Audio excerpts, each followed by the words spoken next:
Bring me the next shiny new thing. Bring me the next shiny new thing. Bring me the next shiny new thing.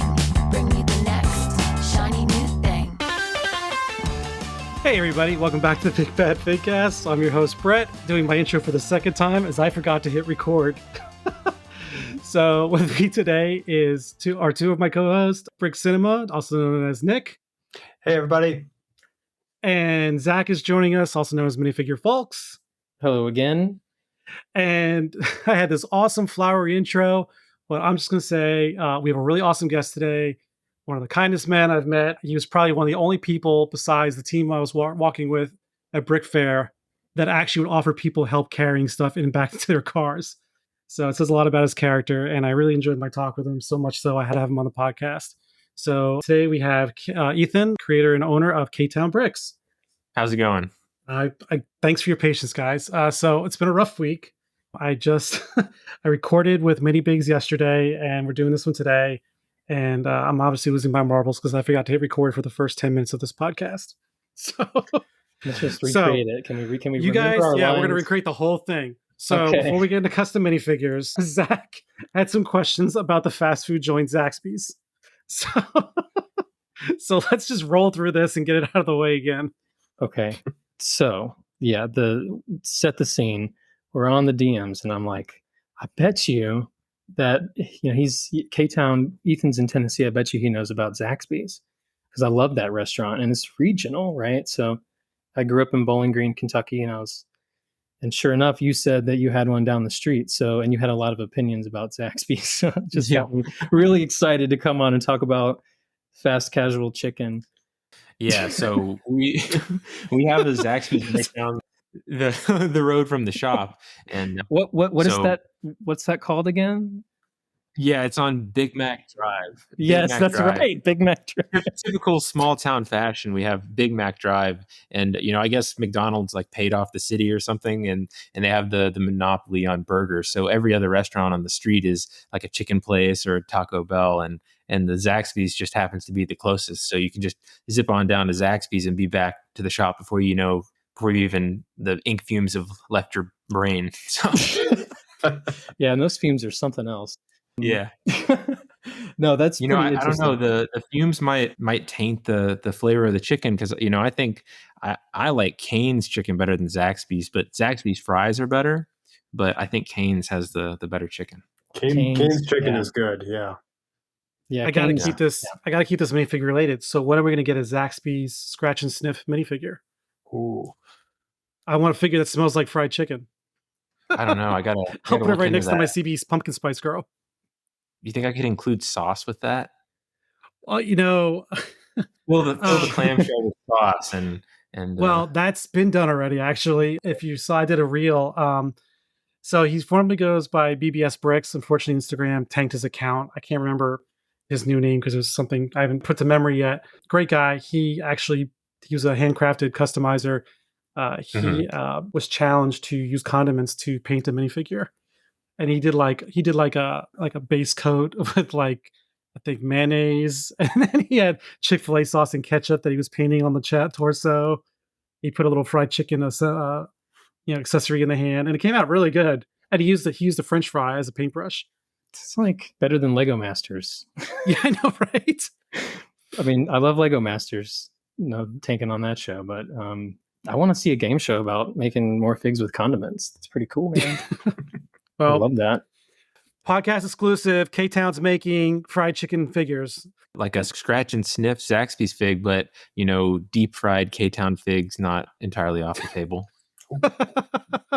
Or you just zip across the street, grab some grease, just kind of lather them up.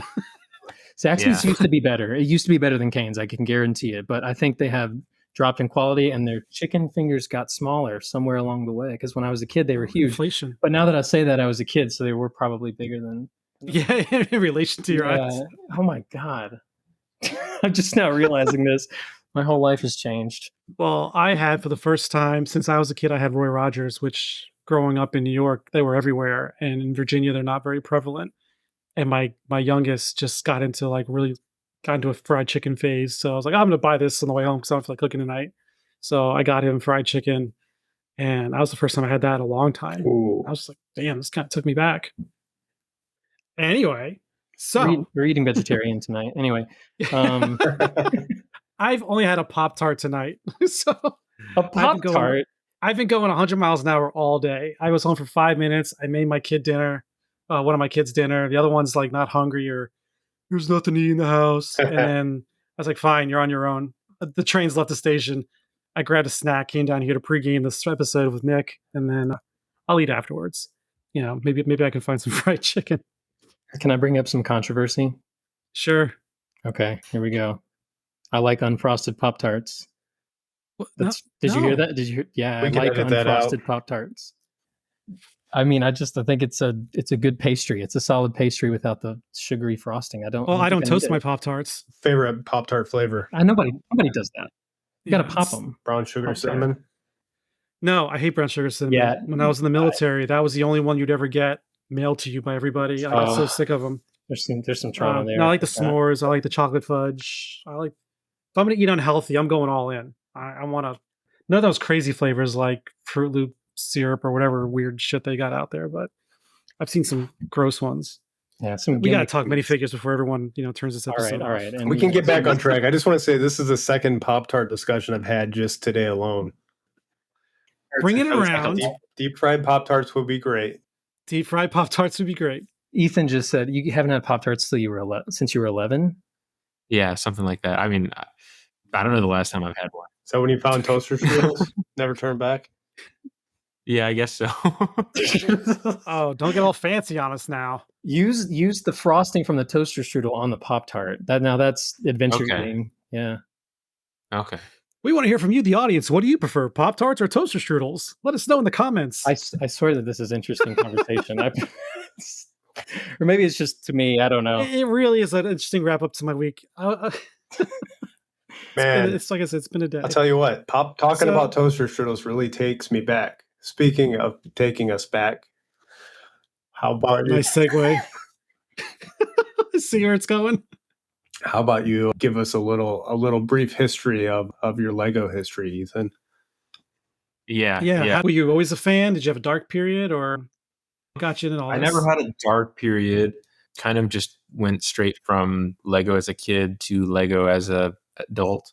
I guess I kind of got to a higher level of Lego pretty young. The first convention I went to was in 2012, Brick Fair, Alabama. I used to live in Birmingham, and then, I'd seen, YouTube videos of people going to Brick Fair, Virginia, and then they were having the first Brick Fair, Alabama that next year. And so I didn't live in Birmingham at the time, but we had friends there. And so I went down there and just got hooked on it. Then I'm pretty sure every single Brick Fair, Alabama they ever did until they canceled it, and then started doing Brick Fair, Virginia maybe a year later. And, going as a fan, building mocks, trading with people, going to the yard sale, doing all that kind of stuff from when I was a teenager and that kind of thing. And, from that kind of led me into selling on Bricklink to fund my Lego addiction and buying sets on clearance and parting them out and selling, those kinds of things. From there, I guess at some point I got a vendor's booth at, I think it was Brick Fiesta in 2015, and drove across the country to that show and sold, and then got a booth at Brick Fair, Alabama the next year, and still selling Lego stuff, no customs at this point. And did that for a couple of years until after I graduated high school, and doing a couple different things at that time. I didn't go to college. I was working as a freelance photographer, freelance graphic designer. Started having some ideas of some things that I wanted to make custom fig wise that, wasn't available from other sellers at the time, and started looking into my options there. And in 2019, I bought a used UV printer and went from there. So you bought a UV. How old were you when you bought the UV printer? Just like straight out of high school? I was probably 2 years out of high school then. And I'd been working. I was doing just about anything I could do. I was driving DoorDash, doing photography stuff. I did a lot of freelance stuff for like local tourism boards in Chattanooga. So going and shooting video content for the aquarium. There were doing video content for some local influencers, Instagram content, just a whole bunch of that. And still doing the Lego stuff, the Bricklink, and then the shows. And What got you? What was the impetus to buy the UV printer? Like, had you been thinking about printing for a long time, or? it was a thought over a couple of months. I knew that I wanted to do something with the business. I wasn't sure exactly what direction I wanted to go. I was still doing the Lego business, saving up money for whatever that next, route was. And I probably knew for 8 to 10 months before I bought the UV printer that that's what I wanted to do. Really, the Templar Knights and some of the Crusaders that are, some of our most popular products still to this day. I, did initial artwork on all those things, and then was in the market for a UV printer. At the time, I couldn't afford a new one, and ended up finding one at an engineering firm in Kentucky, and went up there and bought that one when it came. Hey, Kentucky.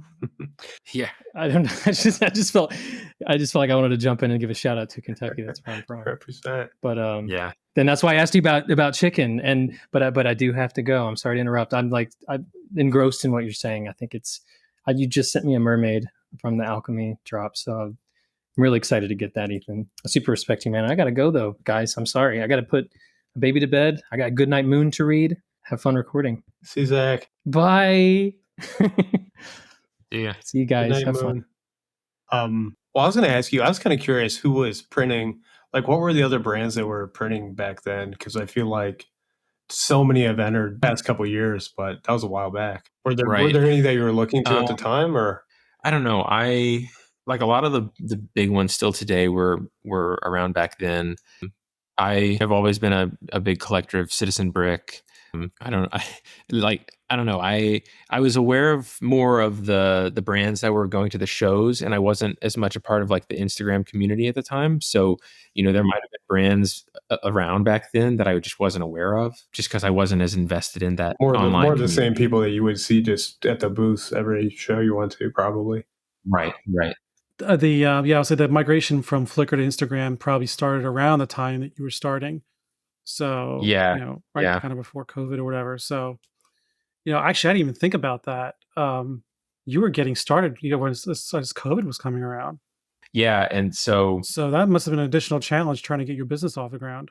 yeah, it was kind of a challenge, and then also like a safety net in a way, because we got the printer, kind of early mid year of 2019, like started, developing. I didn't want to get the printer and just like go straight to market with, whatever I could get off the print bed. And so, I spent a good 6 months like developing and practicing, working on alignment, learning the print software, learning the printer itself, the color science behind it. And we had our first release, I think it was in October of 2019. So it was still a couple months before COVID hit. We kind of hit the ground running. I had taken some of my photography knowledge and, put that straight into our marketing right off the bat. And, our first couple of releases were really good. I couldn't have been happier at the time. And when COVID hit, we were still doing the online releases. At that time, shows were a big part of our revenue and got all put on hold. And so to have the online portion of the business is actually probably what saved the business.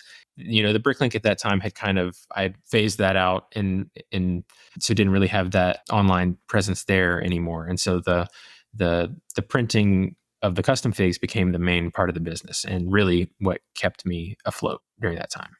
Yeah. So your first release was the Game of Thrones set, correct? That's correct. Right. So, what made you pick that in particular? Seeing how it evolved into what you're doing now. Was it just like I know this is hot, this will get me on the map, or you were a fan of the show, or? It had kind of become a special interest of mine. Like I'd gone through and like rewatched the whole thing. Like after the last season came out, I guess probably that same year. And I had built some mocks of it, like a scene from each of the seasons, and kind of just, went into like, I don't know, obsession about it, I guess. Just like the character design, the armor. I'm really big on just medieval armor, costume design for fantasy kinds of things. And it was just something I had to make. And it was the first thing we released, but it actually wasn't the first thing we printed. So what was the first thing you printed? It was the Templar Knights and the Teutonic Knights, those Crusaders, that kind of thing. And then was it February 2022 you got your first pad printer, correct? So again, I think I got it earlier than that, and a Well, I lot saw it of on Instagram. So right. Yeah. that's So where I get my you know, knowledge. yeah. I'm like, I don't know. I don't like to share too much until we, have a process figured out. And because I don't want to come to the table and put something out that I don't think is satisfactory. So, when we develop a new process, I really want to really spend the time to develop it, fine tune it, and develop some craftsmanship for what we're doing. And our first automatic press, we actually had a manual press that I had been trying to use for a while, and had made a couple of products with it, but quickly found out that there were like limits to what we could do with it in terms of repeatability, of cycle time, and different things that just fine tune the process and lead to a higher quality print. I didn't want to go into pad printing offering a print that was not to industry standard, to like a high standard. And so I don't know that we ever released anything that I printed on that manual press for that reason. Well, it shows in your current products because the prints are so damn clean. That was my first reaction when I got them. Yeah, your Thank you. printing's phenomenal. And it's obviously very clear that you care a lot about the process and high standards. Yeah. And I know because I shoot with a macro lens and I feel like it blows everything completely out of proportion. Like nobody can really see that with the naked eye. And yeah, your stuff is flawless. So Thank you. Yeah, I guess that photography eye kind of forces me to hold myself to that standard, because I take all of our product photos, and so I'll take a product photo, and when I have it all blown up on a 27-inch screen looking at the picture and I find something, I'm like, okay, well now let's dig into why that happened, even if nobody can see it with their naked eye, and I want to go back and see. And not everything can be fixed like that, but I'm always like, trying to see how we can improve the process. I would imagine that's what pad printing's, I don't know, it seems so interesting in that it feels like you'll never master it. It's like chess or any interesting kind of game or career, right? Where there's always something new, and it feels like it's changing a lot too. Like even depending on the day, like I've heard you say the humidity can change it, the temperature, just all kinds of variables. So it feels like it's never right locked down. Do you like that, or do you hate that? I don't know. I wish it wasn't so dependent on humidity and things like that, because in the southern US, the humidities, it can be a pain. So we run humidifiers and maintain the atmosphere of the shop as much we can, because when you start trying to print when it's 70 degrees and 85% humidity, and then the next day it's going to be 60 degrees and 35% humidity, you're just going to have inconsistent results. So we try to nail down what the optimum range is, and try to keep it with that. And sometimes we can't get there because the shop's a 3,500 square foot warehouse. Sometimes it's so hot in the summer we just can't get it down, or the humidity. And so there's just some days when we can't print, or we have to print specific things because some of the more difficult techniques won't work with those conditions. I mean, so just because now you still use your UV printing process, correct? In some regards. That is correct. What's the main driver that makes you decide, well, this is going to be print pad, this is going to be UV? So I guess we have a couple of different product lines, at least different product lines in my mind. We have a lot of customers that buy both, but we have the historical knights, which are like the Crusaders are in that category. A lot of them are not necessarily knights, but noblemen, from tapestries and different things, historical people. And medieval people love to embellish their coats of arms, and they like to go crazy with the colors. So if I'm printing a historical coat of arms, I don't necessarily want to be confined to the colors of pad printing, because if somebody's crest is 5 colors, and then I'm going to have black and brown for the belt and then silver for the chainmail, it just is not feasible to go and do 8 and 9 color pad prints for that type of figure. Pad printed stuff, most all of the fantasy stuff is going to be pad printed, because I have more leeway to, design within the constraints of pad printing.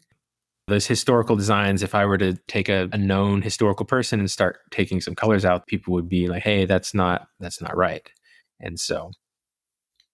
Gotcha. Makes sense. So, I mean, it sounds from your previous statement. So the medieval stuff is obviously a niche that you've become known for, above all anything else that you've produced. And I'm curious, and you seem to lean toward earlier with your Game of Thrones answer that this is just a realm that you've always been fascinated with. But so is it just the stars aligned? You're like, well, you know what? No one else is making these. I happen to like these.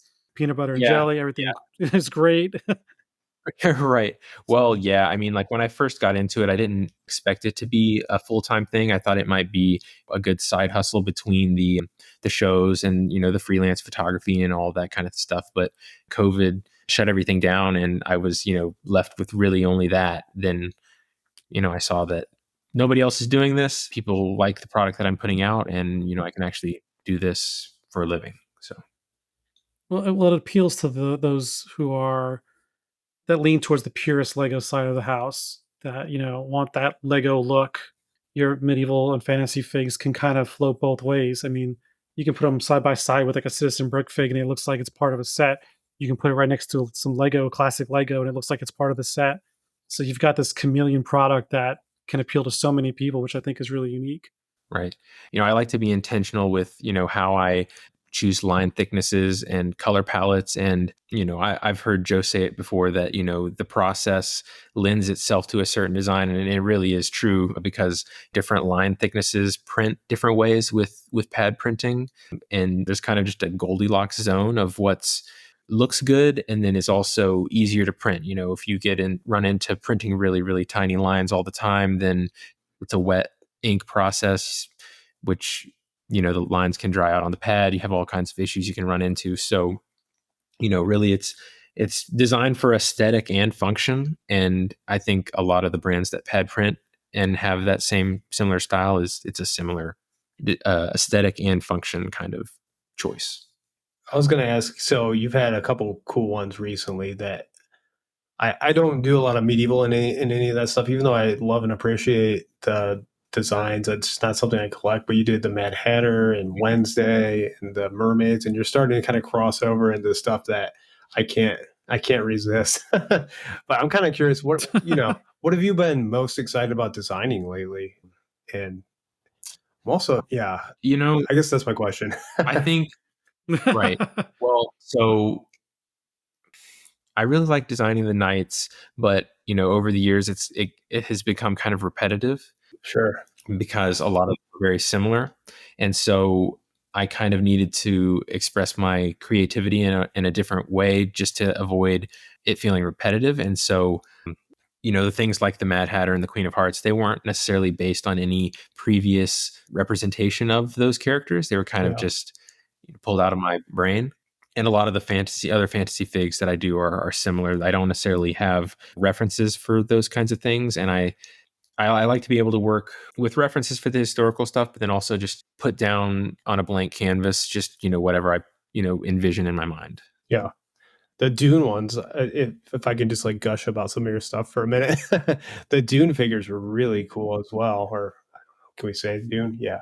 Those were extremely popular, even on the superhero custom sides of the house.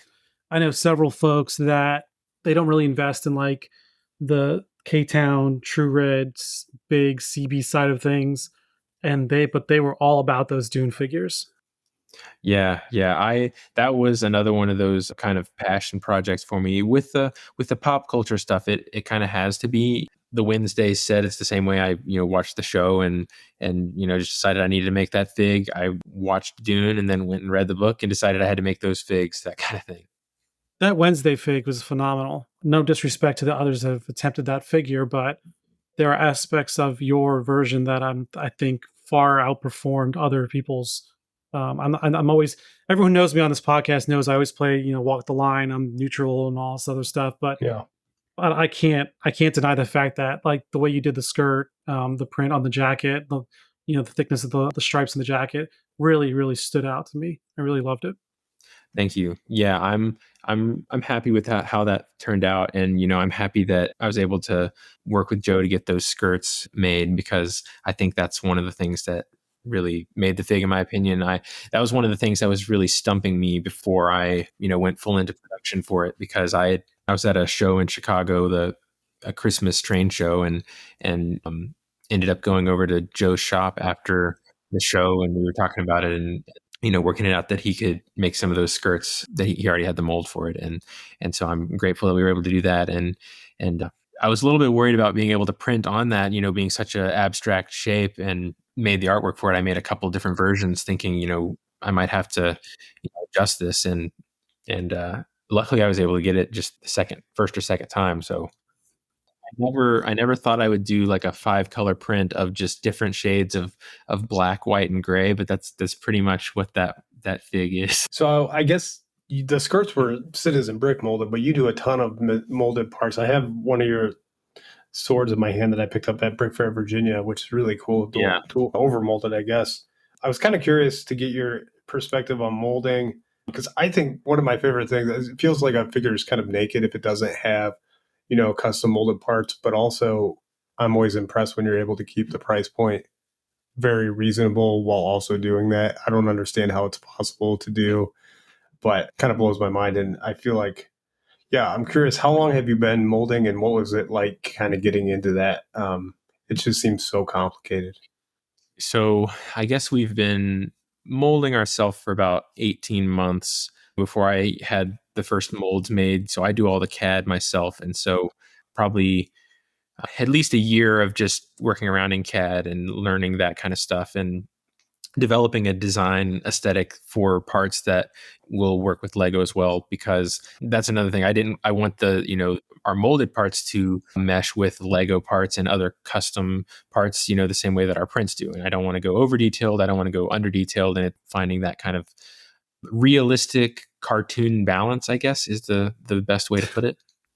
And like, especially with our swords, I wanted to keep a proportion that was, I guess, realistic to the Lego fig. So like Lego's own swords, in my opinion, are very large compared to Lego figures. Mm-hmm. And so I didn't want to go that large. But then if you go so small that they're, like a toothpick, then that also doesn't look great, in my opinion. Yeah, for sure. It's a weird balance with the scale and proportions. I think you nailed it, man. I love playing with these.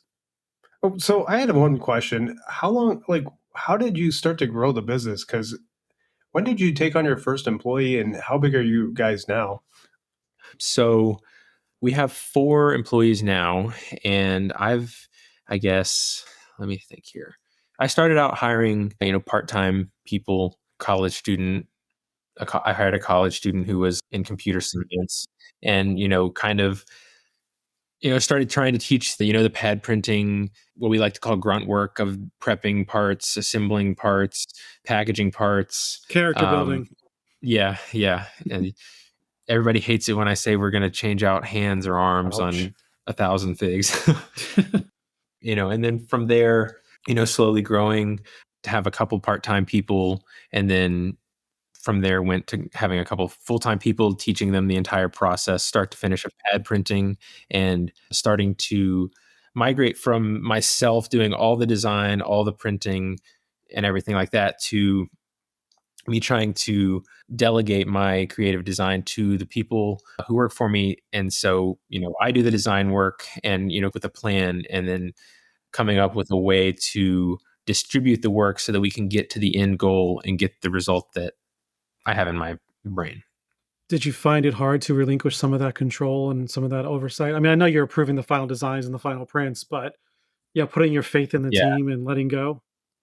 Yeah, it's definitely difficult, and we've had to throw some trays of parts in the trash, and it hurts. But it has allowed me to become more creative with the process, because I'm not having to do every single step of the way. And so some of the more, I don't want to say menial tasks, but the less creative tasks, they don't have to take up my energy as much, so that, in the last year we've been going in the directions with the pop culture stuff, with the pad printed fantasy things, and then more molded products. And I'm happy with the way that we're going in that direction.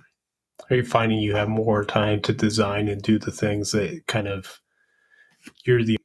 are the essence of Ktown? Are you able to focus more on that stuff now, or are you still kind of figuring it all out? It kind of, I'm always figuring it out. It's always changing. I personally find it hard to do design work during the day while I'm, managing a team. And so there's certain days when, I have the shop to myself and don't necessarily have to manage people. And I do a lot of the artwork on those days.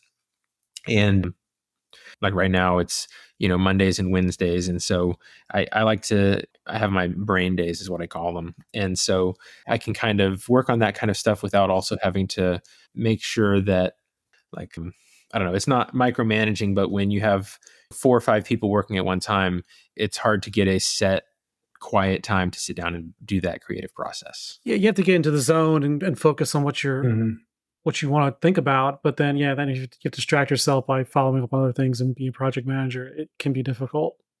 Right. Now, I remember when we first met in person at Brick Fair, Virginia this past year, for the first couple of days, you were working that booth solo. Yeah.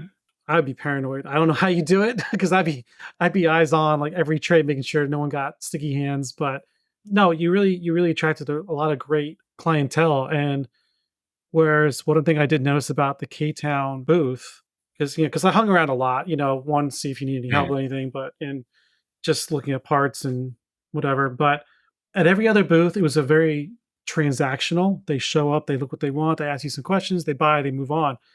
Your booth seemed to generate a lot of conversation amongst the clientele where they would just start talking in reference to, the designs of the figs or the print. I mean, it really, I'd never, and maybe it was because in contrast, I just shot that video of everyone trying to get all grabby at Joe's booth that, Right. that it, but those were all, loyal customers that know the brand, but you were getting a lot of folks that hadn't seen you before, meeting for the first time, asking a lot of questions, and then showing the people that they were with. And it just seemed like a lot of people were congregating around your booth, just talking about the product, which I hope translated into sales. I didn't watch that closely. Yeah.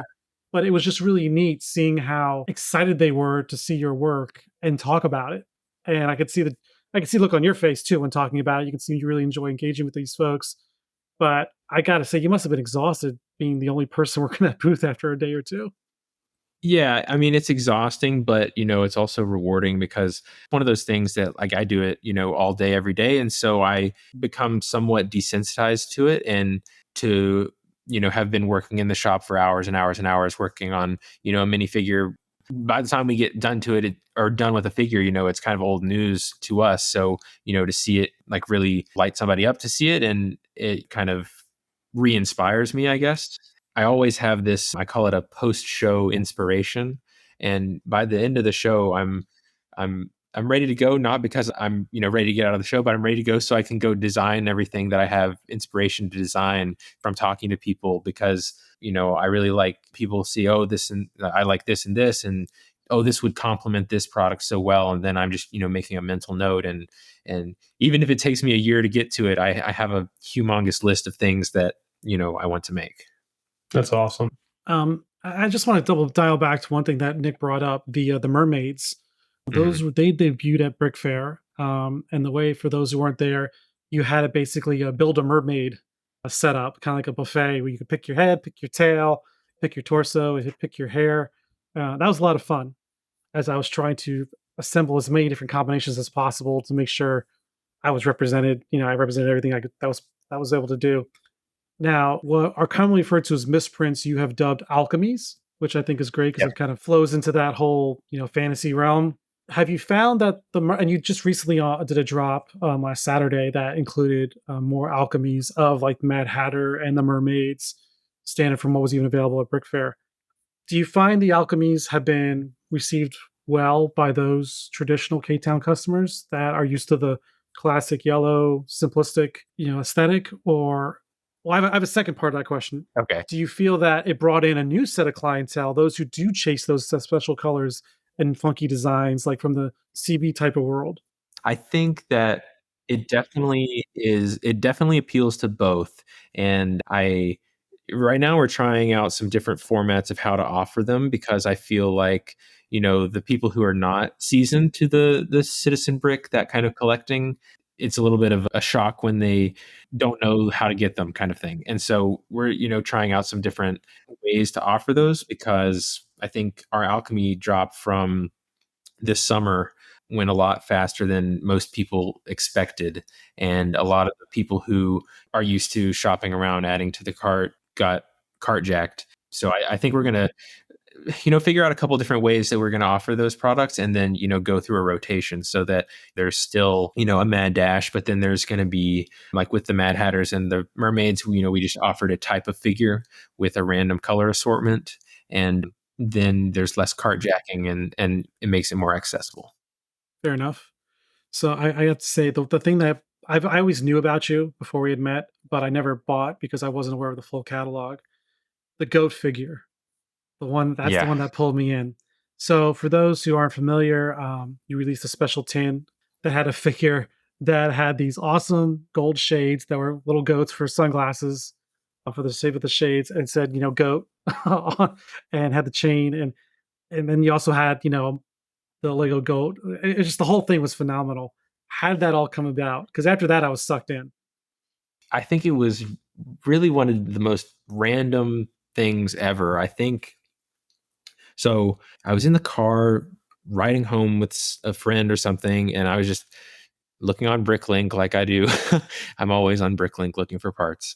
And somebody had a bunch of goats, and this was a long time before the figure even came about, because I had this idea and then I had to amass the goats. And so this person had probably 8 goats, which is a lot of goats, if you know anything about the Lego goat. And so I just decided to be a crazy person and buy these 8 goats, and figured I would make something crazy with it. Our knights are what we got started with, but I think it's interesting that one of my favorite things, and a lot of our customers' favorite things that we make, are the peasants. And there's the common people. You're going to build a huge castle, and you got to outfit it, and so I'm like, well, we need a goat farmer. And originally I didn't even have the idea for the guy with the chain and the glasses, and that was just a 2 a.m. idea, and I just whipped it up right then. Well, it paid off. And I think I ended up getting either 25 or 30 goats, and just deciding, all right, I can't keep draining my bank account. This is what we're going to do, and decided to do the ones with the goats and then also without, because I knew that not everybody would be able to buy the one with the goat. And so we did throw some other Easter egg kind of stuff in with the tin. So we had a imaginary goat tile that we printed to put in the ones that didn't have the goat. So you could imagine you have a Lego goat.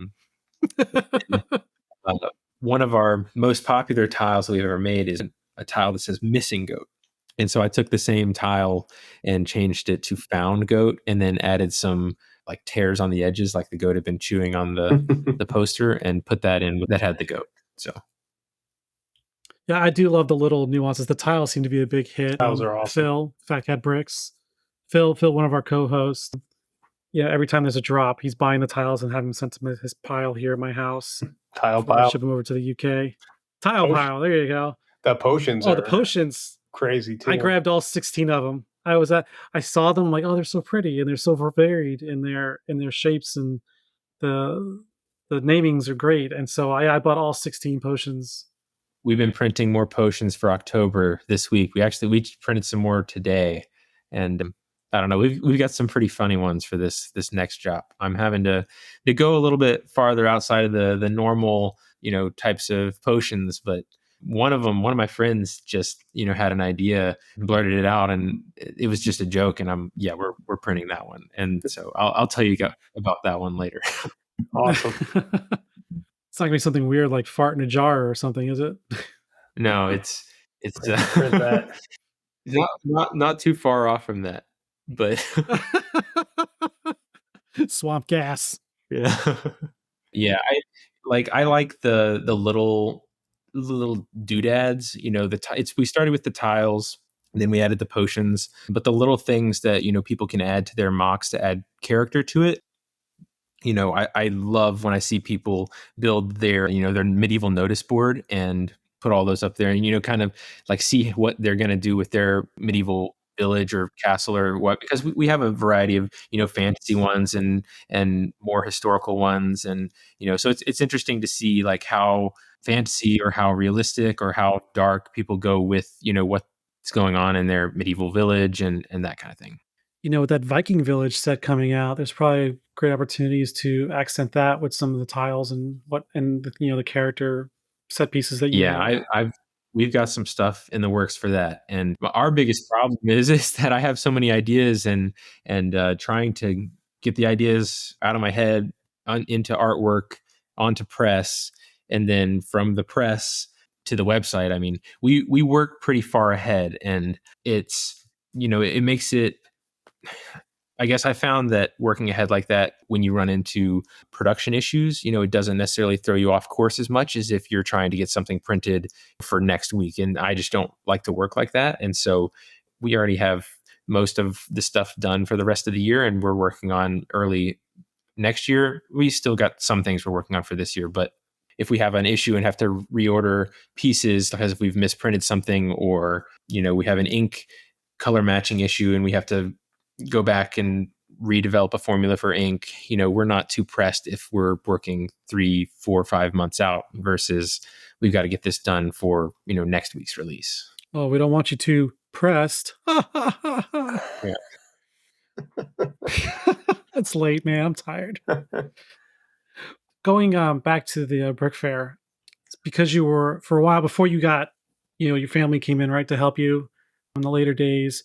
So did you got a chance to walk around? Did you happen to see any of your products in people's mocks walking around?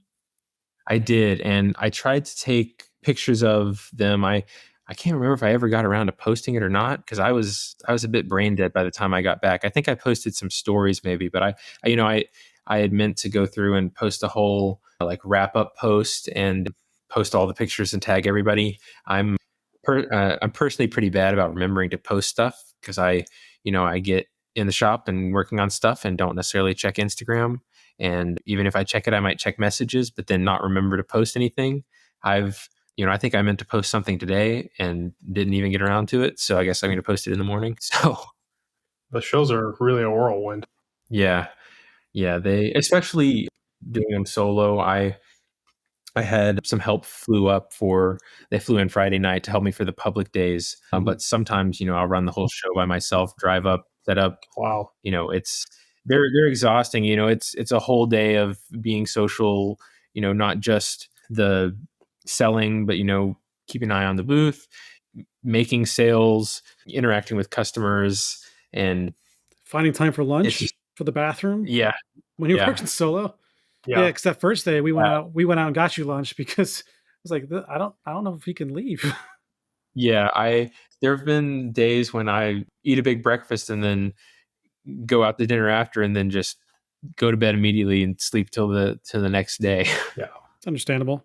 My favorite part, besides our first time when we had dinner and you were telling us your story. So Nick, I don't know if you flew out at that point, but I basically told Ethan, I was like, look, I want to make the ultimate Ktown fig. Yeah. I want a fig barf. I want something that represents your best legs. I grabbed the Ktown as king torso because that's just iconic. And then he helped me figure out which is the head that screams Ktown. So we grabbed a Queen of Hearts head, grabbed a bloody helmet, we grabbed one of the new molded axes and legs, and it actually sits up on my shelf. I've got it right here, which I'll put in the show notes. But I keep it on my sig fig display because until you print something of yourself, until we have like an Ethan peasant fig or something, this is my Ktown sig fig. I really enjoy it. Nick, if you didn't have anything else, I was going to go ahead and dive into some of the audience questions. Oh, let's do it. And then we want to talk a little bit about photography. So I know you wanted to talk about that, so we'll touch on that. But so minifigures.co.uk, Andrew, our buddy over across the pond, was curious if you've ever explored resellers in other markets like the European market to help figure out how to offset the cost of the shipping challenges that those international customers have. Right. Yeah, I think for a while we've had an issue where drops sell out on the same day, and so it's been difficult to be able to make enough to supply to a reseller when we don't have enough to stock our own website.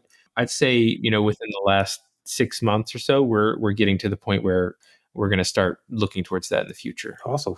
Okay, he'll be happy to hear that. All right, this one's from Mini Fig Brick Pick. What's up, Aaron? What's more enjoyable, printing or injection molding, and why? Definitely printing.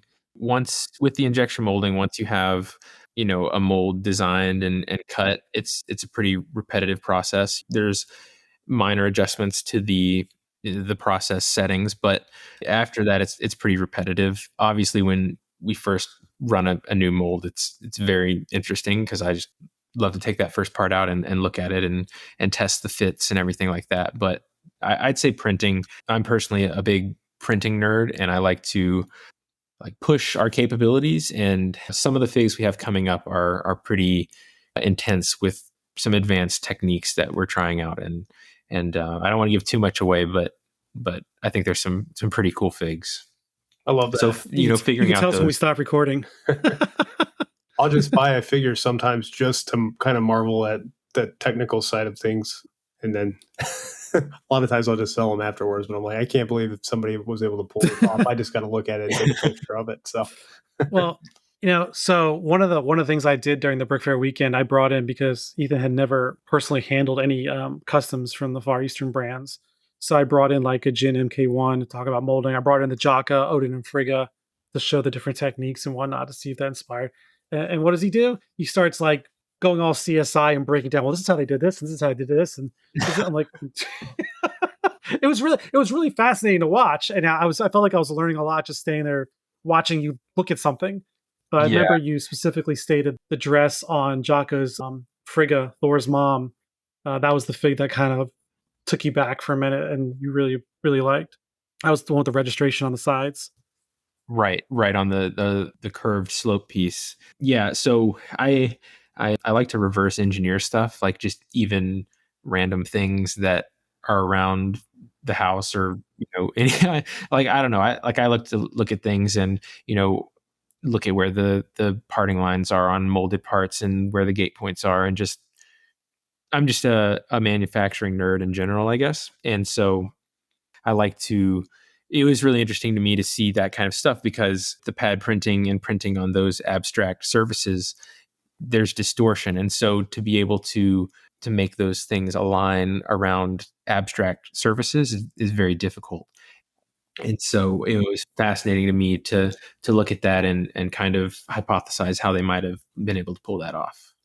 Now, collectors we've already answered this question, but I just want to give them a shout out and say thank you for submitting your question. It was basically in reference to how you got into printing and your thought process behind selecting what to print. So I just want to say thank you, collector, for submitting that. I hope we answered it accordingly. A little off track from customs, but Bloomosaurus wants us to ask you about the Jaguars. Yeah. So I don't know if we talked about this yet, but I went to Brazil. Yeah, I don't know. I didn't think we talked since we've been recording, but yeah, I went to Brazil earlier this month and did a jaguar safari and had a blast. It was unreal. I saw 27 of them and got some crazy pictures and survived. Yeah, and survived. Yeah, I don't know. Some of them were pretty close. It was definitely an adrenaline rush, but I'm kind of a wildlife nerd and a photography nerd, and had never done a whole lot of wildlife photography until now, and I'm kind of hooked on it now. So next up, Johnny Boom Bricks, another guy we were able to meet at Brick Fair, Virginia. Super cool guy. So awesome. He says, awesome guy. Yeah, really nice to get to spend time with you, man. Assuming the market was wide open, would you specialize in themes besides medieval?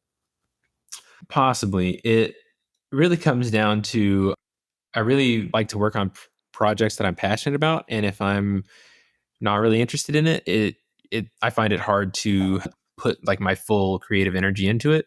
And so that's a lot of what determines what we make. And so, yeah, I don't know. It really has to be something that I'm passionate about, because I've heard Brett talk about how on the cast about how these companies are making for their own collection. And that's probably the perfect description of my company too, because really that's what I got into it for. It was going to be a side business to make what I wanted and sell enough to justify it. I'll have an idea at late hours of the night and just whip up the fig the next day and put it on the design or on the print schedule. So sidebar, we didn't ask you this directly, but you are Ktown full time, correct? That is correct. Yeah, you're the first guest we've had that this is actually your full time gig. So congratulations for being able to sustain Thanks. a lifestyle based on this. Thank you. I mean, you're going to Brazil. I mean, Yeah. my mermaids paid for that. But Yeah. no, that's awesome that you're able to turn, as Zach would say, you turned your hobby into a jobby, and we're able to make this a full-time passion, and more importantly, not lose that passion because now you're depending on it to pay the bills.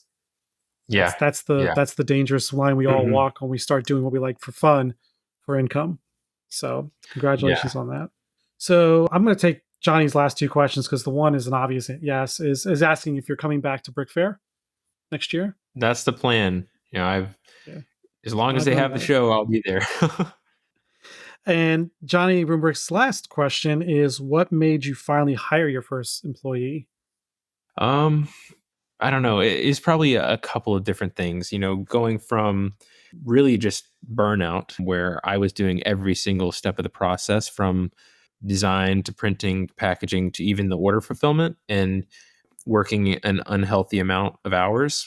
And, it was during COVID when there was not a whole lot to do other than work. And so I just put everything into it. And it got to a point where I got to a pretty bad burnout where I was like, all right, I'm going to need some help to take some of these things that I can delegate. I need to delegate. And from there, it was kind of a natural progression where I had one. And then, now that I'm free to do more of this task, it creates more of this work. And so add another one and go from there.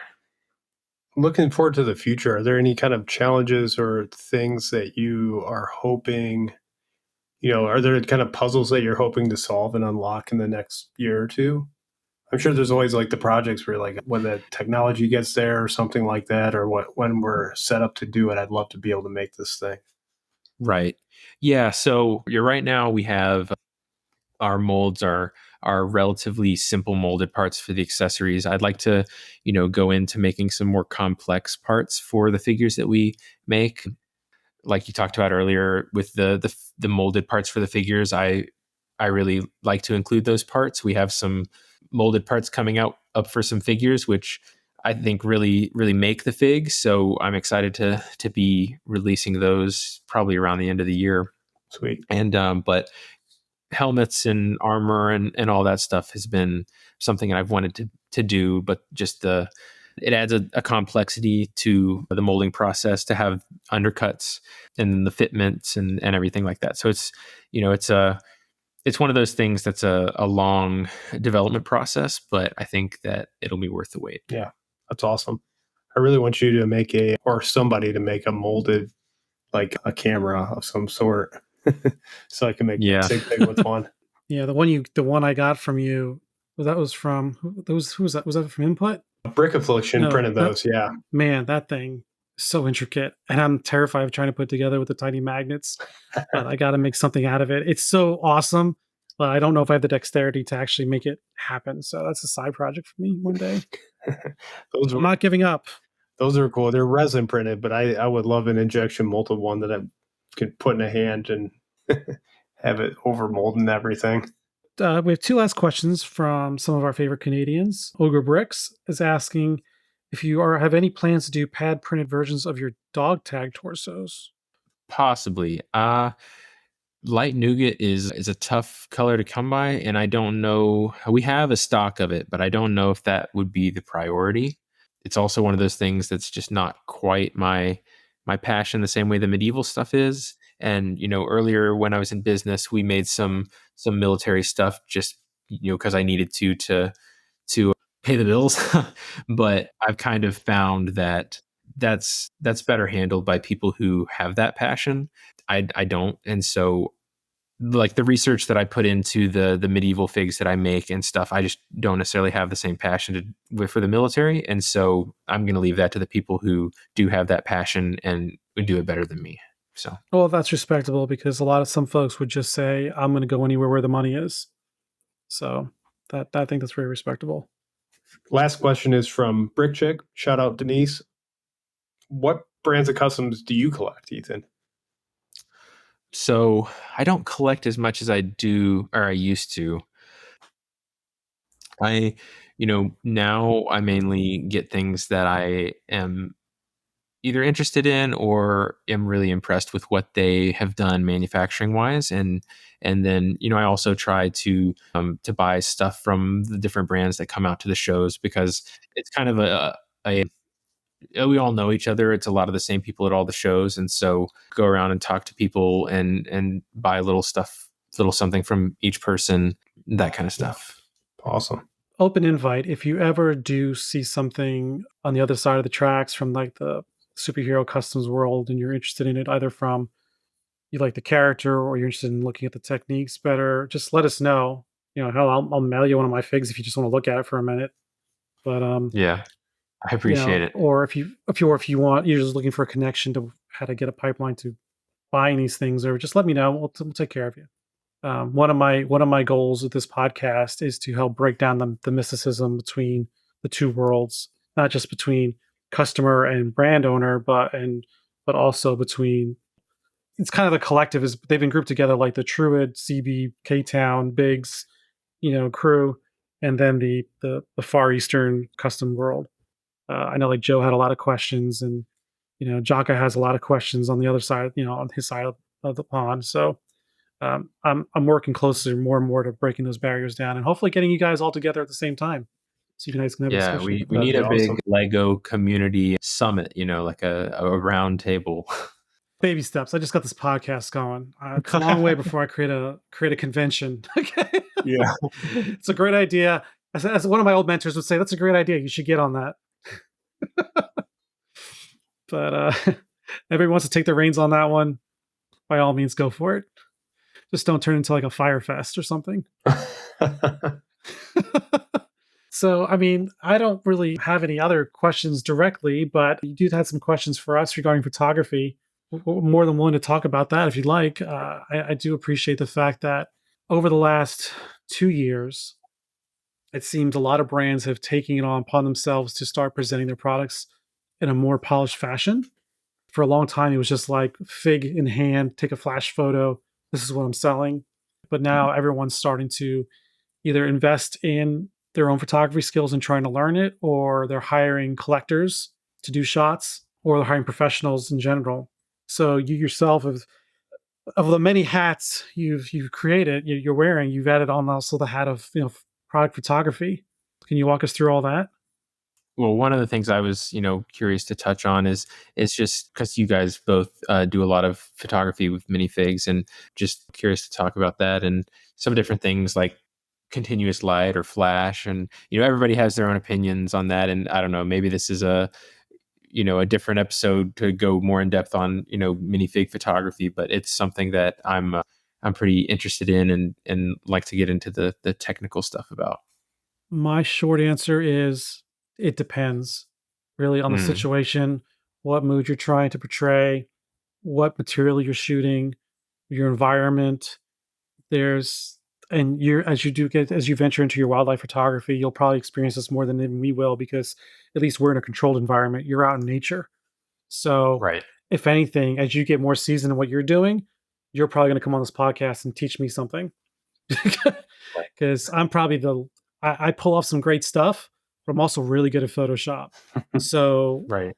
And that's how I compensate. Nick by far is more advanced. This is what he does for a living. This in video. So it might be best served as an offline conversation, but I don't want to rob Nick of the opportunity to answer this question. Sorry. Well, yeah. And I would say, Ethan, man, I learn a lot from you too. You are a phenomenal photographer, man.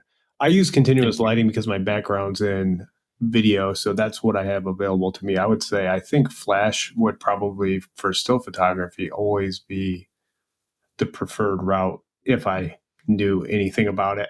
but I'm just super comfortable with continuous, and also try to lean into the fact that I am more experienced in video and do video stuff whenever I can, just to kind of, I don't know, I think it's fun and different from I can't compete with any of these photographers, man. There's so many good toy photographers. Should have brought Marcus on.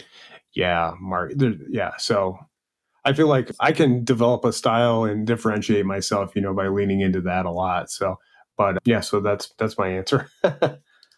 Yeah, no, I'll say one thing that tells me you're already a step ahead is that, it wasn't until I got on my PC and I was pulling up the posts on the Ktown Instagram that I didn't even realize that your earlier, UV works were in fact UV. Because obviously on a bigger screen you can start seeing, some of the natural tendencies that come with UV, like the grain and whatnot. I've shot enough UV figs to know what a pain in the ass it can be, and you've done it in a way that makes them look bad. So, pat yourself on the back for that. Um, there are some folks that don't understand how how the UV ink can catch a glare, or if they run a process that leaves that like raised ink effect, whether on intentional or not. How much of a pain in the ass it is, especially when you're doing Spider-Man figs that has webbing, and trying to clean that up in post. But yeah, what I would like to do is connect you with Marcus, MXBX. He does fig photography. He used to, he still does. He's got pretty much a direct line with Mr. Lee, who does like amazing action figure photography for a living. And but he's taught himself based on learning from that guy. And I guess that'd be my challenge: is find people that you feel are better than you, and then seek them out, pick their brain. It's no different than how you've learned how to do printing, right? So if you're an engineering junkie and you're a print junkie, and because I remember when we were talking at Brick Fair, you started going into the process of how Lego does things and how the machines swap out inks and all this. I mean, you're obviously an encyclopedia of information. There's no reason why you can't squeeze some photography knowledge in there too. By the same way you got so good at printing, I can find some references for you, some photographers for you. 4Bricks Tall is a really good Lego photographer. She does a lot of official stuff for Lego. She's associated with Brick Central. She does a lot of tutorials, and she has her own YouTube channel now. Yeah, and she's tackling tough subjects like doing photography with a phone flash, but then she also brings out like the probe lens. So she's on both ends of the spectrum as far as the things that are possible. We have one of those probe lenses. We've actually been shooting some pretty cool content with that for our fall releases. Part of the Wednesday video that we did, one of the shots from that was with the probe. So it's really awesome. Is your upcoming stuff video or still that you're using that lens for, Ethan? That takes I don't know if we've actually used it at all for still. Really? Yeah. F14. It's like every light we've got is on that scene. I was wondering because they just released that F8, and it's going to be hard not to get that if you're doing video. But I'll have to look though, because one of the things about the probe is that the depth of field is just so shallow that I don't know if that's a good point. I haven't looked too much into the F8. I know that at F14 it's still just like you just have like a hair's thickness of focal depth of range. Yeah, so for those listening, a probe lens is basically like, it looks like a vacuum cleaner tube. Like, so, it really is exactly how it sounds. It looks like a probe. It's a really long cylindrical lens that allows you to do extreme macro. It's really cool. Like if you've looked at any 4Bricks Tall stuff, and then Nick, you used it for your Mini Bigs Miles promo video, did you not? Yeah, I used it for that. I did a Citizen Brick lowrider video. I used it for that. Anything where you want to like get at the level of a brick or push through a really small, like it can go through a Lego sized doorway and like dolly into a door. Tiago is a really good guy who does a lot of cool stuff with that probe lens. Yeah, it's phenomenal. It's about $2,400 for that lens, I think. Is that the low end or is that mid range? But that's a pretty budget friendly one for that. Yeah, I'm gonna grab some like plexiglass and some paper towel rolls and try to make one or something because I don't have $2,400 to drop on a lens. It's a pretty specialized piece of equipment, so it is, yeah, but fun. Well, and I love that you integrate builds into your photos, Ethan. Yeah. Yes. Well, you do your own world building, which is excellent. Thank you. Well, and with that probe, it's actually interesting what we're doing with it. Because the probe is such a unique perspective, we've actually been building kind of a scene around the probe because it's a very different field of view. And so it's taken a little bit longer, but we've, kind of crafted a little bit of a world around what shots we've got planned for the probe. And, we have it kind of on a dolly so that it almost gives like a lifelike feel to the Lego scene, because, you can get it eye level and you can move past things, because compared to a Lego figure, a camera is, the size of a bus. But with the probe lens being 1 inch around, you can get in a lot tighter, a lot closer, move past things that, your full camera can't move past. And it kind of creates I don't want to say illusion, because it's not an illusion, but it like adds a sense of grandioseness, I guess. It does. It makes it feel like it's like you got shrunken down to a Lego sized person and viewing everything. Right. It's great. It's Honey, I Shrunk the Kids, right? Yeah. All right. Well, hey, listen, if you don't have anything else for us, Nick, do you have anything else you'd like to discuss?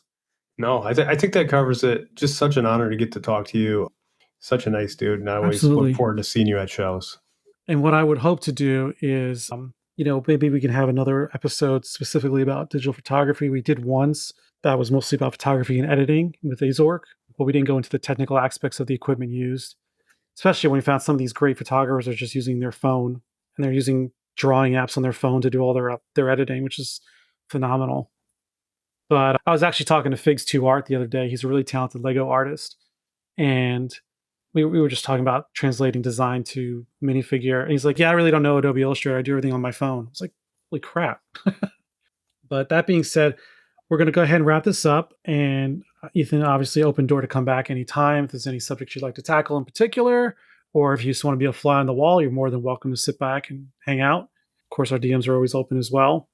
To those listening, thank you for stopping by. Thank you for listening all the way through the end, through the fried chicken discussion, through the probe lens discussion. Make sure you get some good chicken.